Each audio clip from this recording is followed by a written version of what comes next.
ইরানে আমেরিকা এবং ইসরায়েলের যৌথ হামলার পর যেন জোরে সোরে গর্জে উঠেছে ইরান। ইরান এখন একের পর এক হামলা চালিয়ে বিশ্ববাসীকে তাক লাগিয়ে দিচ্ছে, কারণ একাই লড়ছে পুরো মধ্যপ্রাচ্য জুড়ে। 10টি প্রতিবেশী রাষ্ট্রে হামলা চালিয়েছে, যা বিশ্বের ইতিহাসে নজিরবিহীন। আর এসব রাষ্ট্রে আমেরিকার ঘাঁটি ছিল। সেই ঘাঁটিগুলো এখন মাটির সাথে মিশিয়ে দিয়েছে।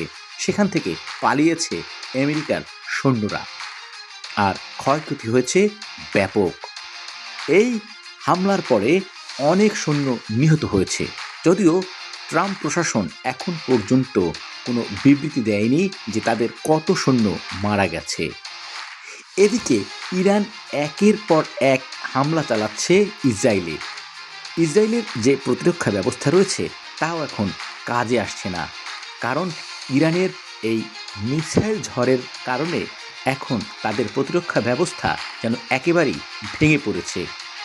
আর এক্ষেত্রে বিশ্ববাসী অবাক হয়ে দেখছে ইরানের এই নতুন শক্তি, কারণ ইরান অনেকটাই কৌশলে এই যুদ্ধে এগোচ্ছে। এ কারণে অপ্রতিরোধ রয়েছে এখনও ইরান। তবে আমেরিকা এবং ইসরায়েলও হামলা অব্যাহত রেখেছে ইরানে। যদিও আয়াতুল্লাহ খামেনির মৃত্যুর পরে এই শোককে শক্তিতে রূপান্তরিত করেছে ইরান, তাই তারা আমেরিকার যতগুলো ঘাঁটি রয়েছে সবগুলোতেই হামলা চালিয়েছে। আর মধ্যপ্রাচ্যের দেশগুলোকে এখন বিশ্বাসঘাতক হিসেবেই আখ্যা দিয়েছে ইরান। তবে এই যুদ্ধ এখন ইরান এবং ইসরায়েলের মধ্যে সীমাবদ্ধ নেই, পুরো মধ্যপ্রাচ্য জুড়েই যেন এখন রণক্ষেত্র। আতঙ্কিত সব মানুষ, কারণ কখন কি হয় সেটা বোঝা বড় মুশকিল। আর শুধু স্থলভাগেই নয়, নৌক্ষেত্রেও এখন ইরান অনেকটাই অগ্রসর হয়েছে। তারা আমেরিকার বিভিন্ন নৌঘাঁটিতেও হামলা চালিয়েছে। এরই মধ্যে জানা গেছে আমেরিকার সবচেয়ে বড় যুদ্ধজাহাজ আব্রাহাম লিঙ্কন সেটি পালিয়েছে, আরব সাগরে নিরাপদ স্থানে অবস্থান নিয়েছে।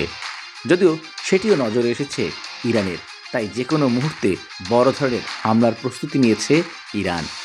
আর শুধু এসব হামলার মধ্যেই সীমাবদ্ধ নেই ইরান, তারা কূটনৈতিকভাবেও বিভিন্ন রাষ্ট্রের সাথে যোগাযোগ রক্ষা করছে। চীন এবং রাশিয়ার সাথে তারা যোগাযোগ স্থাপন করছে এবং তাদের কাছ থেকে বিভিন্ন প্রযুক্তি সহায়তা নিচ্ছে বলে ধারণা করছেন বিশ্লেষকরা। তাই মধ্যপ্রাচ্যের এই যুদ্ধ যে সহজে থামছে না সেটি এখন বোঝাই যাচ্ছে।